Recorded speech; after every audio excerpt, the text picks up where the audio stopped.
जी welcome back. आप देख रहे हैं आज न्यूज की ग्रैंड इलेक्शन ट्रांसमिशन। तेजी से पॉलिटिकल डेवलपमेंट्स होती चली जा रही हैं। एक तरफ बनी गाला में जोड़ तोड़ का सिलसिला जारी है, हुकूमतें कैसे बनानी है सेंटर में, पंजाब में, उसके लिए गौर हो रहा है। और दूसरी जानिब इस्लामाबाद में ही करीब ही पड़ाव हो रहा है। एक और गौर किया जा रहा है कि इमरान खान को किस तरह से रोका जाए कि वो सेंटर में और पंजाब में गवर्नमेंट ना बना सकें। इसी हवाले से आज ऑल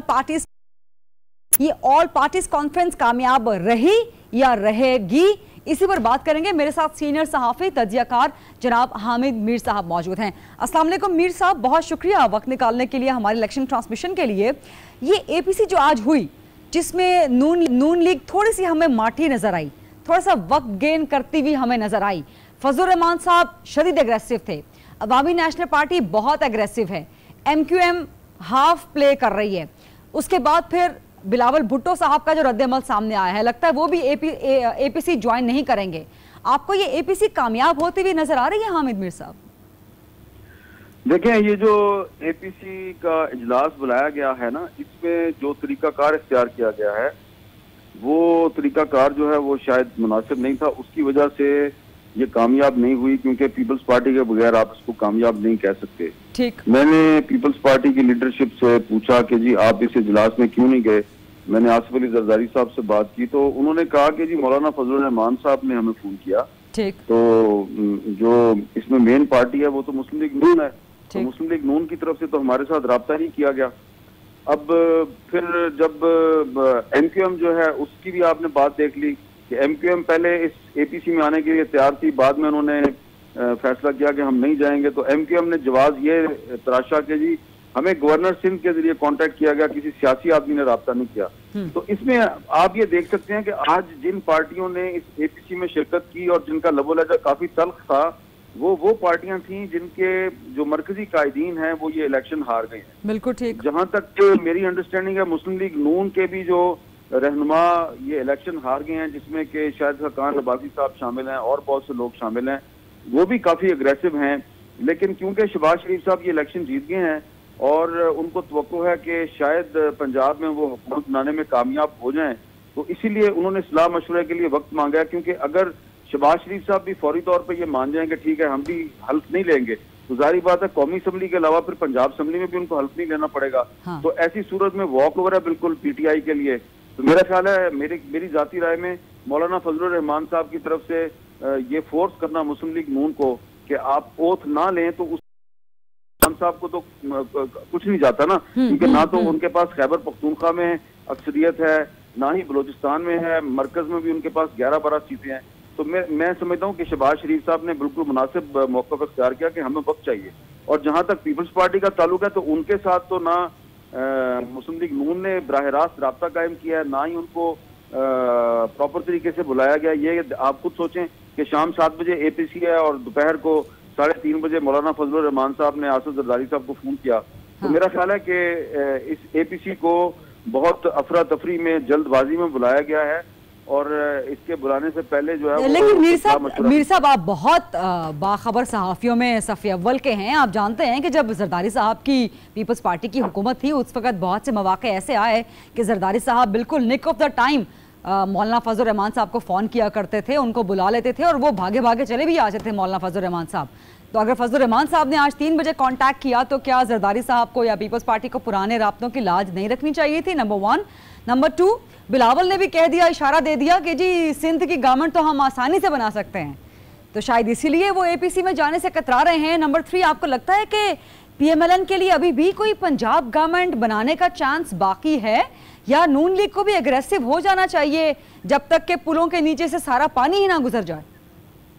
अब आपने एक ही गो में 3 सवाल पूछ लिए हैं, तो सारे कनेक्टेड थे आपके बड़े वाले जवाब से। देखें, पहली बात तो यह है कि ये सिर्फ मौलाना फजलुर रहमान और आसिफ जरदारी साहब के दरमियान बात नहीं है। ठीक। मौलाना फजलुर रहमान साहब जो हैं, सिर्फ अगर उनके और जरदारी साहब के दरमियान बात होती तो वो बिल्कुल भागे भागे चले आते आसिफ जरदारी साहब। लेकिन जब खुद मैंने आपको बताया कि आसिफ जरदारी साहब ने अपनी पार्टी का इजलास बुलाया हुआ है, तो अब वो किस तरह अपनी पार्टी का इजलास छोड़ के किस तरह आ जाते?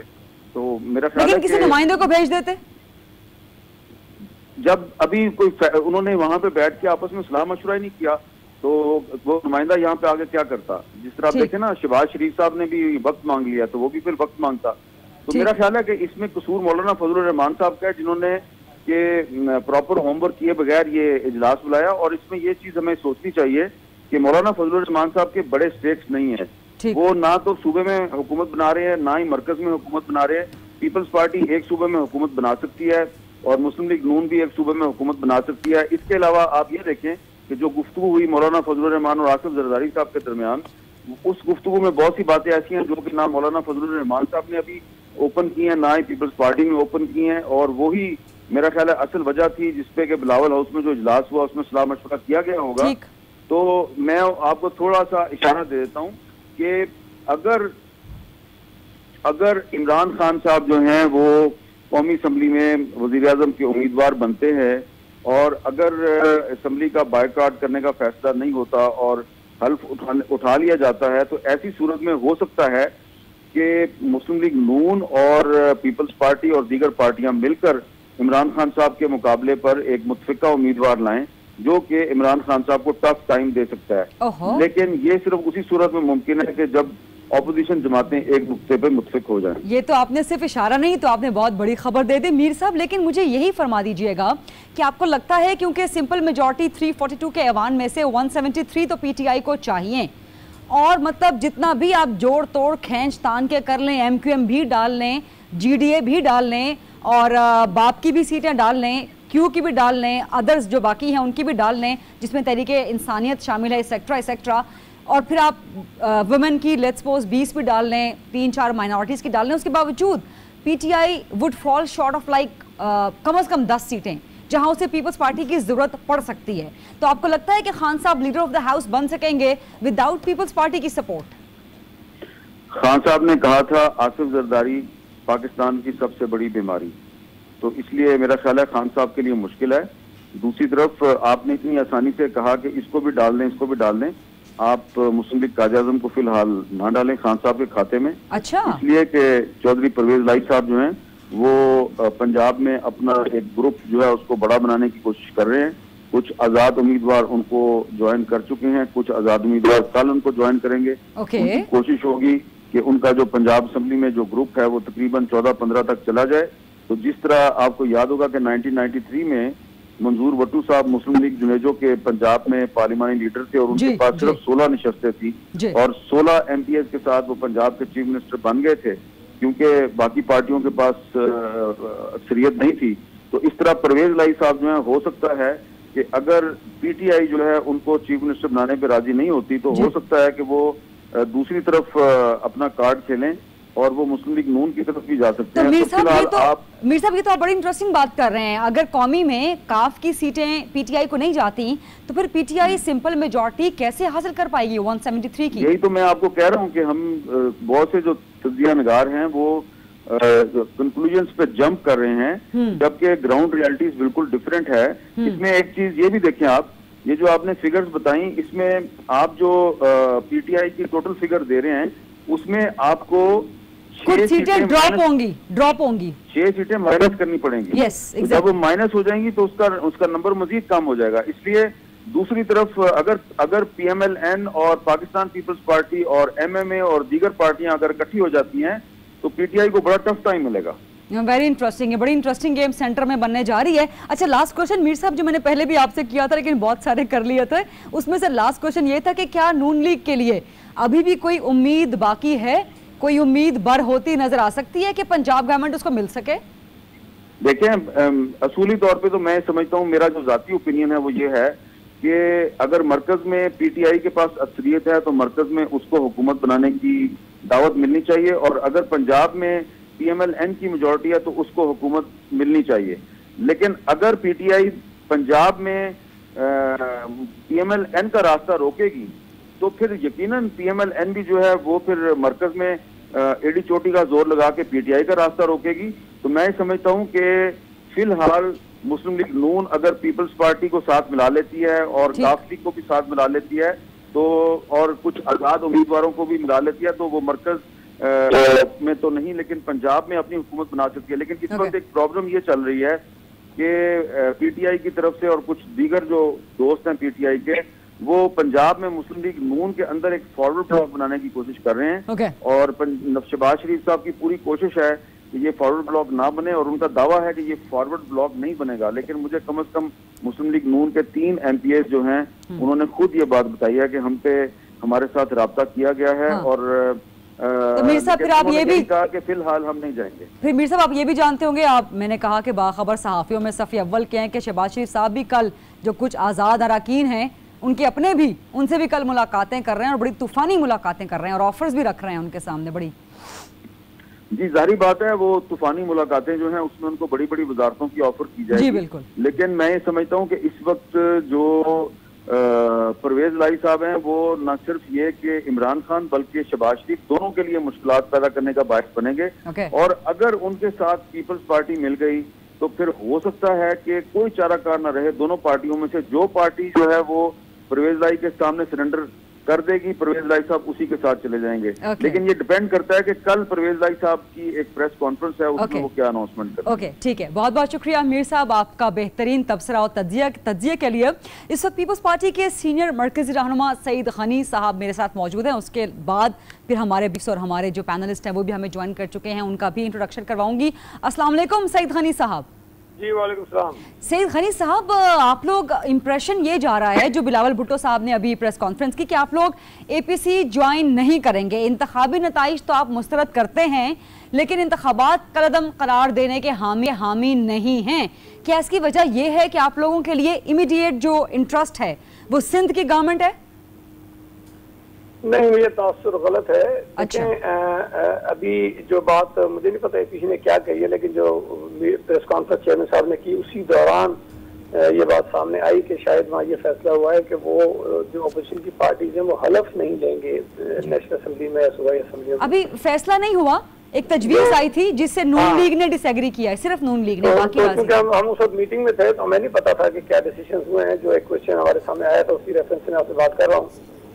हमने ये कहा है कि हम इस पूरे इलेक्शन के प्रोसेस को मुस्तरद करते हैं। ठीक। ये आइन में जो इख्तियारात हैं इलेक्शन कमीशन के कि फ्री फेयर और ट्रांसपेरेंट इलेक्शन कराना उनकी जिम्मेदारी है, वो उस तरह से वो नहीं हो सके हैं। लिहाजा पूरे का पूरा इलेक्शन कमीशन मुस्तफी हो जाए। और हमने ये कहा कि हम पार्लियामेंट का फोरम नहीं छोड़ेंगे और वहाँ जाकर हम भरपूर तरीके से मुखालफत भी करेंगे और जो इलेक्शन में धांधलियां हुई हैं उस पर हम बात भी करेंगे। लेकिन आप लोगों के पुराने इत्तेहादी और बिल्कुल जो वो जिस बात की तरफ आ रहे हैं मैं वही सवाल आपसे करना चाह रही हूँ कि आपके पुराने इत्तेहादी जरदारी साहब से बड़े अच्छे ताल्लुकात हैं। मौलाना फजल रहमान साहब वो बिल्कुल नहीं चाहते कि पार्लियामेंट ओथ ले और Imran Khan leader of the house बने, और इसीलिए उन्होंने इशारा दिया कि जो पार्टीज यानी कि पीपल्स पार्टी शामिल नहीं थी उनसे वो खुद बात करेंगे। तो मौलाना साहब पीपल्स पार्टी की तरफ आते हैं एक कदम तो आप 2 कदम आगे बढ़ेंगे। देखिए, ये बात तो आज हमारी मीटिंग में भी हुई है और इसका जिक्र चेयरमैन साहब ने भी किया कि हम तमाम पार्टीज को एंगेज करेंगे और एक मुत्तफका लाएमल बनाने की बात करेंगे। ठीक। लेकिन फिल वक्त हमारा ये ख्याल है कि हमें पार्लियामेंट में जाकर एक भरपूर अपोजिशन करनी चाहिए, इसलिए कि जो नंबर बनता है अपोजिशन का वो अच्छा खासा है और उस फोरम को छोड़ने से एक अपॉर्चुनिटी मिलेगी धांधली के जरिए जीती हुई हुकूमत को और उनके सामने पार्लियामेंट में कोई भरपूर आवाज नहीं होगी। अच्छा, लेकिन बहरहाल अभी तो ये आगाज है जी। इंतजार है कि मीटिंग होनी है दीगर जमातों के साथ भी, उस पर फिर जो फैसला होगा फिर आगे बढ़ेंगे। अच्छा सईद गनी साहब, आप लोगों ने फैसला कर लिया या एक तरह से बता दिया कि अपोजिशन में बैठेंगे और बिलावल ने जिस जोरदार अंदाज में कहा था कि मैं करके दिखाऊंगा कि अपोजिशन होती क्या है, वो बड़ा उनका पावरफुल अंदाज था। बट आपके सामने नंबर गेम है सारी।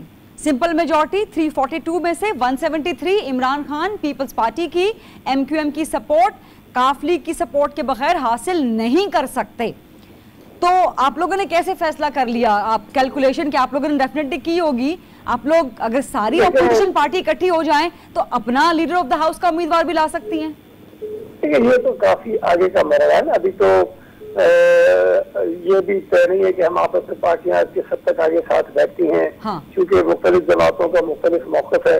पहले तो ये तय हो जाए कि हमने जाना है असेंबली में और फिर बैठ के ये फैसला करना है कि हुकूमत में जाना है कभी। लेकिन बहरहाल एक सवाल आया था कि PTI ने शायद TV की इत्तलात के मुताबिक कि पीपल्स पार्टी से रब्ता किया है, तो चेयरमैन साहब ने उस बात को मुस्तरद करते हुए कहा कि हमने अपोजिशन में ही बैठना है। यानी कि राब्ता किया है नहीं, पीटीआई ने? उन्होंने कहा कि नहीं, हमने अपोजिशन में बैठना है, राब्ता करने की बात नहीं थी। सवाल आया था कि लेकिन राब्ता, मैं आपसे पूछ रही हूँ, राब्ता किया है पीटीआई ने पीपल्स पार्टी से? नहीं, अभी तक मेरी मालूम राब्ता तो किया है, आपको मालूमात तो है?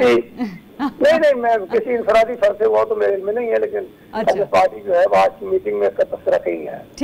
ठीक है सईद गनी साहब, बहुत शुक्रिया आज बात करने के लिए। इसके अलावा सुहेल बड़ाइच साहब भी हमारे साथ होंगे, रहमान शामी साहब भी होंगे। पंजाब में क्या होने जा रहा है, सेंटर में क्या होने जा रहा है, उनसे बात करेंगे। बहुत देर से मेरे यहाँ पर जो मुअज़्ज़िज़ पैनलिस्ट हैं वो वेट कर रहे हैं।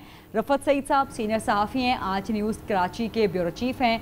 फरहान बुखारी साहब सीनियर तज्ज़ियाकार हैं, मुझे बलूचिस्तान से ज्वाइन कर रहे हैं। मुजीब अहमद साहब सीनियर सहाफ़ी हैं, आज न्यूज़ बलूचिस्तान के ब्यूरो चीफ़ हैं। लाहौर से ज्वाइन कर रहे हैं अनवार हाशमी साहब, सीनियर सहाफ़ी हैं, आज न्यूज़ लाहौर पंजाब के ब्यूरो चीफ़ हैं। आप सबको अस्सलाम वालेकुम।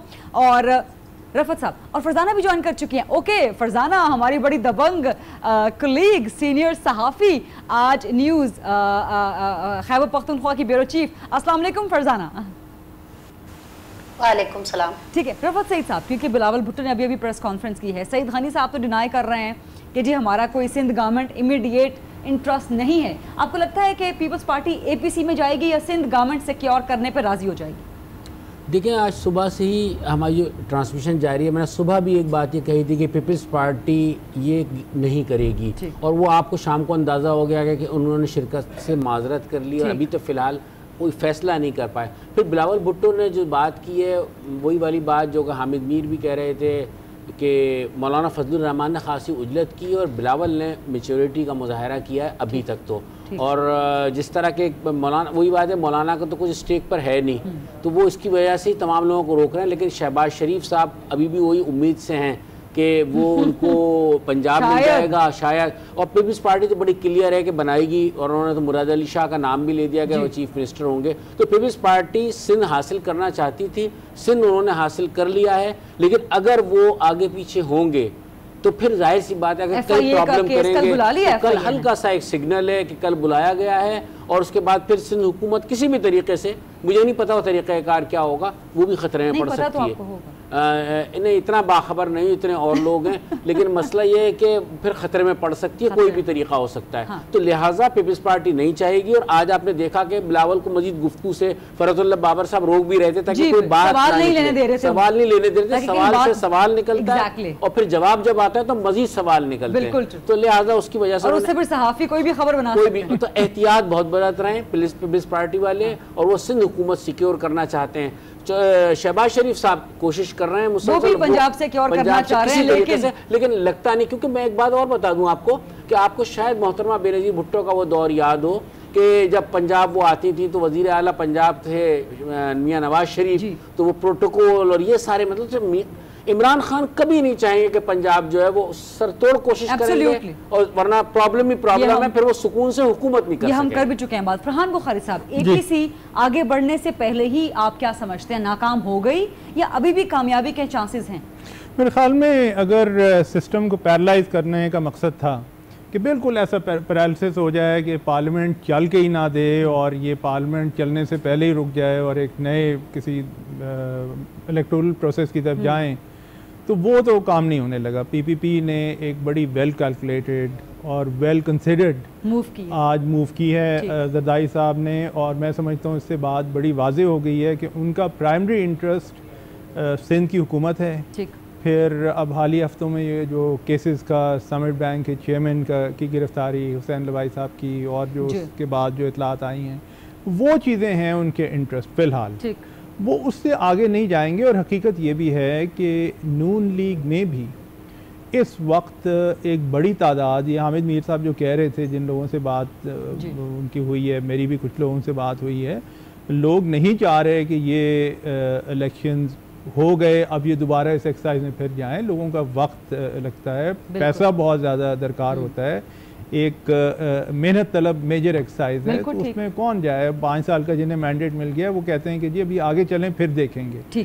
तो ये पार्लियामेंट चलेगी। अब पंजाब का जहाँ तक ताल्लुक है, इस वक्त सूरत हाल ये है, अनवार हाशमी साहब हमें बेहतर बता सकते हैं, लेकिन अभी थोड़ी देर पहले मेरी 1-2 लोगों से बात हुई है, वो ये बता रहे हैं कि लाहौर में इम्कानात ये हैं कि पीटीआई लेड हुकूमत नहीं, ये मैं आपको खबर दे रही हूँ कि गवर्नमेंट पीटीआई की ही है पंजाब में। पीटीआई की एक और जरा और एक आखिर में मैं एक चीज़, वो सईद गनी साहब ने जो आखिर में कहा कि जी अभी हमारे तो कोई पीटीआई से रब्ता नहीं हुआ, मुझे मज़े का खेज बात लग रही थी, क्योंकि बैक चैनल बिल्कुल चल रहा है पीटीआई और पीपीपी के दरमियान। और मैंने ये भी सुना है कि पीएमएलएन से भी कुछ लोग बीच में ऐसे इन्वॉल्व हैं इनडायरेक्टली, कुछ एक कम्युनिकेशन का एक सिस्टम चल रहा है। मेरे साथ मुजीबुर रहमान शामी साहब सीनियर सहाफ़ी हैं, तज्ज़ियाकार हैं, उन्होंने ज्वाइन किया है। अस्सलाम वालेकुम शामी साहब, उस्ताद मोहतरम, बहुत शुक्रिया वक्त देने के लिए, ट्रांसमिशन के लिए। ये फरमाएं कि एक तो पीपल्स पार्टी ने आज जो एपीसी थी उसको ज्वाइन नहीं किया, नंबर 2 शहबाज शरीफ का हमें बड़ा माठा माठा रिस्पॉन्स लग रहा है, बल्कि पूरी पीएमएलएन का जितना एग्रेसिव होना चाहिए था, बिकॉज अब उनके पल्ले तो कुछ बचता हुआ कुछ बाकी नजर आता नहीं है। तो एग्रेसिव क्यों नहीं है नून लीग का रवैया? और आप क्या समझते हैं कि अभी भी कोई उम्मीद बाकी है पंजाब गवर्नमेंट नून लीग को मिलने की? यानी अगर नून लीग को हुकूमत नहीं मिलती पंजाब में जी, तो क्या फिर उन्हें सड़कों पे आ जाना चाहिए? ये आप बताइए कि उनके पास ऑप्शन क्या है? तो या हुकूमत बनाते हैं या अपोजिशन में बैठते हैं। तो अगर मेजॉरिटी उनके पास नहीं होगी, ठीक, तो उनको अपोजिशन में बैठना पड़ेगा। जमहूरियत सड़कों पे आने का नाम तो नहीं है, या कोई अग्रेसिव होने का नाम तो नहीं है। ठीक, जमहूरियत तो अपोजिशन का रोल भी है उसके अंदर। तो अगर आपके पास हुकूमत नहीं है तो अपोजिशन का रोल रखते हैं। अच्छा, ठीक है। और ये जो एपीसी में जो आज एपीसी हुई है, आपको लगता है कि ये आगे चल के कामयाब होगी या बस यहीं पे नाकाम हो गई? क्योंकि वहां तो खुल के मुतालबा किया गया, सिवाय नून लीग के जिसने साथ नहीं दिया, कि इंतखाबात कलअदम हो जाएं। तो आपको लगता है कि ये कोई बेल मुंडे चढ़ सकेगी एपीसी की? देखें, ये बेल मुंडे कैसे चढ़ सकती है? आप कोई ऐसे शवाहद पेश करें, कोई एविडेंस लेके आए। लोगों ने देखा है, पोलिंग जो है बड़े इत्मीनान से हुई है, और पोलिंग के दौरान कोई शिकायत नहीं आई। उसके बाद अगर कुछ बेखासी हुई है या बदतमीजी हुई है तो उसका अजाला करना चाहिए, उसकी शिकायत करनी चाहिए कानून के मुताबिक। हर वक्त आपको धमा चौकड़ी मचाने से तो काम नहीं चलेगा ना। आपको अब कानून के दायरे के अंदर रहते हुए अपनी जिद्दोजहद को जारी रखना होगा। और मैं नहीं समझता कि पीपल्स पार्टी या मुस्लिम लीग नून यानी सड़कों पे आएंगी और बाइकाट करेंगी या इस्तीफा देंगी। ये कोई तरीका नहीं है और ये कोई रास्ता भी नहीं है। अच्छा, और ये सड़कों पे ना आने का, एजिटेशन ना करने का, अपोजिशन में बैठने का, अगर गवर्नमेंट नहीं मिलती पंजाब की भी, ये फैसला शहबाज शरीफ साहब का होगा या नवाज शरीफ का होगा? नहीं, मुझे तो मालूम नहीं कि उनका फैसला क्या होगा। हाँ। मेरा ख्याल तो ये फैसला होना चाहिए। ओके। आप या जीतते हैं आप इलेक्शन में या हारते हैं, या अपोजिशन में बैठते हैं या गवर्नमेंट में बैठते हैं। ठीक। तो अगर आपके पास यानी हुकूमत बनाने के लिए मतलूबा अरकान मौजूद नहीं है तो आपको अपोजिशन बेंच पर बैठना चाहिए, अपना किरदार अदा करना चाहिए जो दस्तूर ने आपके लिए मुकर्रर किया है। अच्छा शामी साहब, आप चूंकि लाहौर में बैठे हैं और मतलब सबसे बाखबर सहाफ़ी हैं, पंजाब में किसकी गवर्नमेंट बनते हुए आपको नजर आ रही है, नून की या पीटीआई की? देखिए, जो हमारी रवायत है पाकिस्तानी सियासत की जी, और जो इस वक्त का माहौल है, उसमें तो मुझे पीटीआई की हुकूमत बनती हुई नजर आ रही है। ठीक। और अभी भी अगर आप देखें तो काफ लीग और पीटीआई के वोट मिलकर मुस्लिम लीग नून से बढ़ जाते हैं। ठीक। और एक बात की जरा आप ध्यान में रखें कि बार बार यहाँ बात हो रही है कि हम सबसे बड़ी पार्टी हैं, हमें हुकूमत बनाने का मौका मिलना चाहिए। पाकिस्तान के दस्तूर में इस तरह का कोई मौका मौजूद नहीं। ठीक। यहाँ तो असेंबली का इजलास होगा और कायदे ऐवान का इंतखाब होगा बाकायदा वहाँ। ठीक। अगर आपके पास मेजॉरिटी होगी तो आपको चुन लिया जाएगा leader of the house, majority नहीं होगी तो लीडर ऑफ द अपोजिशन जो है उसके तौर पर आपको किरदार अदा करना होगा। बिल्कुल ठीक। बहुत शुक्रिया मुजीबुर रहमान शामी साहब, हमें पंजाब की और पूरे मुल्क की सूरत हाल के तज्जिया दे रहे थे। एक छोटी सी ब्रेक लेते हैं, ब्रेक के बाद जब वापस आएंगे तो पंजाब के ब्यूरो चीफ, पेशावर और बलूचिस्तान के ब्यूरो चीफ। जी वेलकम बैक। आप देख रहे हैं आज न्यूज की ग्रैंड इलेक्शन ट्रांसमिशन। जोड़ तोड़ का सिलसिला जारी है। अनवर हाशमी, आप बताएं कि पंजाब में जोड़ तोड़ कहां तक पहुंचा है, किसकी पोजीशन मजबूत हो रही है गवर्नमेंट बनाने के लिए, और पंजाब के सीएम के लिए दोनों तरफ से कौन कौन से नाम आ रहे हैं? देखिए गरीदा, मैं तो आज दोपहर से जोड़ तोड़ की कैलकुलेशन कर रहा था, लेकिन आप चूंकि काफी दफा बता चुकी हैं कि पीटीआई बना रही है पंजाब में, तो इसलिए मैंने अपना फार्मूला जरा ना साइड पे रख दिया। नहीं, वो आपसे ऑफ द रिकॉर्ड बात हो रही थी तो हम खबरें शेयर कर रहे थे। आप इस वक्त बताएं कि आपकी कैलकुलेशन क्या है? देखिए कैलकुलेशन बड़ी सिंपल सी है कि पीटीआई और नून लीग की तकरीबन बराबर नशिस्तें हैं, 129 और 122। 122 में काफ लीग की अगर आप साथ मिलाएं तो वो 129 बराबर हो जाती हैं। अब वही गेम आ जाती है 28-29 आजाद उम्मीदवारों पे, जिसकी तरफ इशारा किया जाता है कि आजाद उम्मीदवार जो हैं वो पीटीआई की तरफ जा रहे हैं, या जो वफाक में हुकूमत बनाता है उसकी तरफ जा रहे हैं। तो यकीनन अगर वो 50% से ज्यादा पीटीआई ले जाती है तो 1-2 नशिस्तें, मखसूस नशिस्तें मिला के वो गवर्नमेंट बना पाएगी। और अगर ऐसी कामयाबी नून लीग को मिल जाती है कि वो आज़ाद को 20 के करीब आज़ाद ले जाते हैं, तो फिर यकीनन 2-3 आदाद शुमार बढ़ा के तो नून लीग का इम्कान जो है वो वाज़ेह ज़ाहिर है। जब तक हुकूमत नहीं बनती तो ये जोड़ तोड़ जो है वो डिस्कस किया जा सकता है। बहरहाल अभी तक बराबर है पोजीशन, लेकिन आज़ाद की वजह से इम्कान ज़ाहिर किया जा रहा है बड़ी तादाद दूसरी तरफ चली जाएगी, इसलिए जो है वो पीटीआई हुकूमत बना पाएगी। और सीएम के उम्मीदवार कौन हैं? नून से तो हमजा शहबाज का बड़ा मजबूत नाम आ रहा है और क्लोज टू 100% श्योरिटी है कि वो ही होंगे, लेकिन पीटीआई की तरफ से कौन कौन से नाम सामने आए? देखिए पीटीआई की तरफ से एक तो आवाज चली जाती है। जी मैं सुन रही हूँ। पीटीआई की तरफ से कोई जी फवाद चौधरी का नाम भी लिया जाता है, अब्दुल अलीम खान को दौड़ में शामिल किया जाता है। तो फिर ये क्वेश्चन उठाया जाता है कि उन पे नैब के केसेस हैं, कहीं बाद में मसला ना बन जाए, इसलिए ये 2 नाम जो है वो मार्केट में फ्लोट करते हैं। और उसके बाद मुस्लिम लीग नून का अभी तक सिर्फ हमजा को कोई फाइनल नहीं है। अगर तो गवर्नमेंट बन पाती है तो शहबाज शरीफ खुद भी उम्मीदवार हैं और वो पंजाब अपने पास रख सकते हैं, और उसके बाद हमजा को या ख्वाजा आसिफ, और ये 2-3 उम्मीदवार हैं जो कि अपोजिशन लीडर के तौर पे, आसन इकबाल का नाम भी अपोजिशन लीडर के तौर पे कौमी असम्बली में आ सकता है। इसलिए अभी तक कोई अथेंटिक नहीं है। संडे को सूरत हाल वाज़ेह हो जाएगी कि मुस्लिम लीग नून को अगर कैलकुलेशन पता चल जाती है तो ये जो अभी आप एपीसी की बात कर रहे हैं, बिल्कुल मुस्लिम लीग नून के ज़राए ने कंफर्म किया है कि वो ऐवान को किसी सूरत नहीं छोड़ेंगे, हलफ उठाएंगे, अपोजिशन में बैठेंगे, क्योंकि वो इससे ज्यादा और दीवार के साथ नहीं लगना चाहते। आखिरी बात मैं करना चाहता हूं कि पंजाब में पीटीआई और नून लीग कौमी और सूबाई असम्बली की नशिस्तों पे बिल्कुल बराबर हैं। 61 कौमी असम्बली की नशिस्तें पंजाब से नून लीग ने ली हैं और 61 ही नशिस्तें जो है वो पीटीआई ने ली हैं। और इसी तरह काफ और पीटीआई ने 129 और नून लीग ने 29।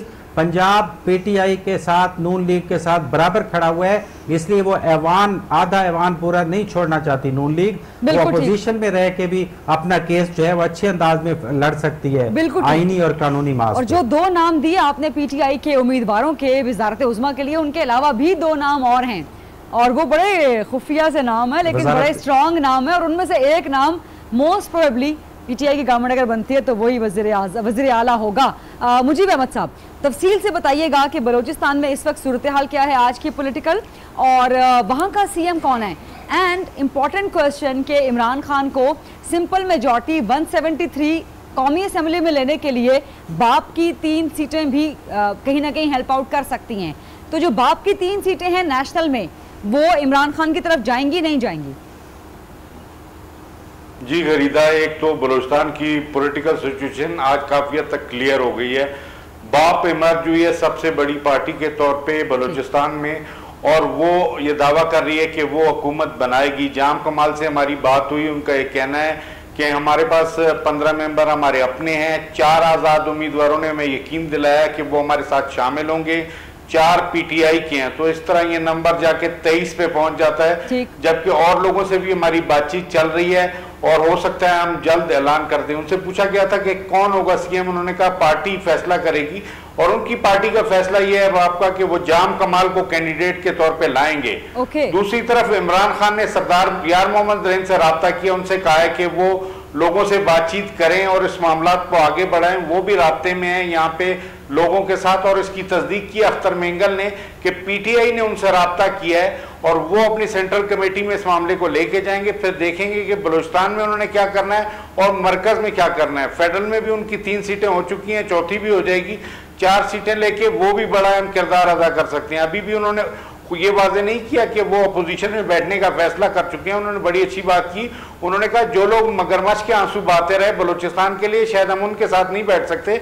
जो बलूचिस्तान के लिए हकीकी दर्द रखते हैं हम उनके साथ जरूर बैठ सकते हैं। जबकि जो जाम कमाल है, उन्होंने जाम कमाल का कहना था कि फितरी इत्यादी है, हम सेनेट के इलेक्शन में पीटीआई ने हमारा कैंडिडेट को सपोर्ट किया, संजरानी साहब को चेयरमैन सेनेट बनाया, वो हमारे साथ ताउन करते रहे, पीपल्स पार्टी ने भी हमसे ताउन किया, इसलिए ये हमारे लिए आसान है कि हम पीटीआई के साथ जाएंगे वफाक में, और बलूचिस्तान में हम उम्मीद करते हैं कि पीटीआई हमें सपोर्ट करेगी। इसलिए सूरत हाल काफी हद तक क्लियर है। लेकिन दूसरी तरफ जो मसला पैदा हो रहा है कि जो एमएमए है वो इत्यादी रही है इस इलेक्शन में सरदार अख्तर मेंगल की, तो अब उनकी कोशिश है कि सरदार अख्तर मेंगल की बीएनपी, एमएमए, अवामी नेशनल पार्टी, हज़ारा डेमोक्रेटिक पार्टी और इसके अलावा बीएनपी, अवामी और कुछ आजाद अरकान को इकट्ठा कर लिया जाए और अपनी गवर्नमेंट फॉर्म करने की कोशिश की जाए।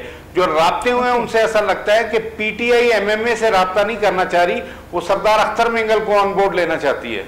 Very interesting situation. ये तो आज बड़ा आपने इंटरेस्टिंग सूरत हाल बताई है मुजीब। फरजाना आपकी तरफ आऊंगी और आप जरा अपनी तरह का दबंग तबसरा करें कि सीएम केपी की दौड़ के लिए कौन कौन शामिल है, नंबर 1। और अवामी नेशनल पार्टी मतलब बहुत एग्रेसिव है, क्योंकि जाहिर है उनकी बड़ी बड़ी सीटें, बड़े बड़े बुर्ज उलट गए, फिर उन्होंने हारून बिलौट की शहादत भी सही है। तो आज तो असफद न्यारवली खान साहब ने उड़ा के रख दिया एपीसी में सबको। उन्होंने कहा कि जी हिम्मत है तो बढ़ें, सड़कों पे एहतजाज करें, और अगर हिम्मत नहीं है तो अपनी अपनी चादरें उठाएं और घरों में जाके बैठ जाएं। जी बिल्कुल, इसलिए कि गरीदा उनका तो आपको पता है कि सब कुछ स्टैक पे लगा हुआ है, कुछ भी नहीं है उनके पास। अगर असेंबली में भी देखें तो उनके पास सिर्फ 6 सीटें बच गई हैं। हालांकि ये जो इलेक्शन था इससे पहले तवक्का की जा रही थी कि वो इस बार अच्छी खासी सीटें ले जाएंगे, लेकिन हारून बिलौट की शहादत के बाद और फिर जो एक सिचुएशन बनी, और खुसूसन इलेक्शन वाले दिन जो सिचुएशन बनी, उससे वो बहुत ज़्यादा खफा नज़र आए हैं। फिर आपने देखा कि उनका अपना बड़ा नुकसान इस लिहाज से हुआ कि वो और उनका बेटा मतलब हार गए हैं, बिल्कुल वॉश आउट हो गए हैं। अच्छा, दूसरी एक चीज़ जो खैबर पख्तूनख्वा में उभर के सामने आई है, आई डोंट नो, मुझे पता नहीं कहना चाहिए या नहीं, क्योंकि ये एक नस्ली तफावत को भी बढ़ाने का सबब बनता है। लेकिन चूंकि आपने उनकी रिजर्वेशन पूछी, तो वो एक ख्याल आज खैबर पख्तूनख्वा में उभर के सामने आया है कि ये जानबूझकर पख्तून लीडरशिप को किल करने की कोशिश की गई है असेंबली से। अगर आप देखें, और उसके बारे में ये जवाब देते लोग नजर आए कि पंजाब में शहबाज शरीफ को भी रखा गया है, सिंध में बिलावल को भी रखा गया है और जरदारी साहब को भी रखा गया है। अगर खत्म की गई है तो बलोचिस्तान में भी और खैबर पख्तूनख्वा में भी वो पश्तून लीडरशिप की गई है। तो ये उनका एक सेंटिमेंट है। हाँ, जैसे एमक्यूएम का मुहाजिरों के हवाले से सेंटिमेंट है। हाँ, जी ठीक। तो ये जल्दी लेकिन ये चीज जो है ना, खैबर पख्तूनख्वा में बहुत एक खराब रिएक्शन हमारे सामने आया है सुबह से। और बहुत अजीब अजीब से वाकये हुए हैं जो हम रिपोर्ट नहीं कर सके। अच्छा फरजाना, एक ब्रेक की इजाजत दीजिएगा, उसके बाद प्रोग्राम कंटिन्यू करेंगे। तो आपने सीएम केपी के उम्मीदवारों के बारे में मुझे बताना है, और फिर यहाँ फरहान साहब और रफत साहब से भी बात करेंगे। Stay with us.